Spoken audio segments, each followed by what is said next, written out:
जर एकाग्रता प्रचंड असेल, भरपूर असेल, तर काय प्रगती होऊ शकतो किंवा माणूस काय करू शकतो, विद्यार्थी काय करू शकतो, हे आपण उदाहरणातून समजून घेऊया. तर या ठिकाणी हा पेपर आहे. हा दिवसभर जरी आपण उन्हामध्ये ठेवला तरी हा जळेल का? नाही. दिवसभर उन्हात ठेवला तरी नाही जळणार. परंतु हा मॅग्निफाय ग्लास आहे.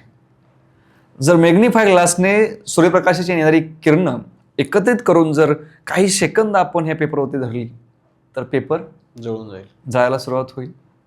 म्हणजे तुमचं एकाग्रता किंवा तुमचं मन एकाग्र होणं किती महत्वाचं आहे ह्या उदाहरणात आपल्याला दिसतं.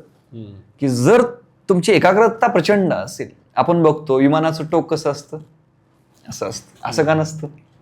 कारण जर टोक असं असेल विमानाचं तर गती आणि वेगाने प्रगती होते किंवा गती जास्त मिळते. त्यामुळे प्रत्येक व्यक्तीच्या जीवनामध्ये, विद्यार्थ्याच्या जीवनामध्ये त्याच्या कॉन्सन्ट्रेशनला महत्व आहे.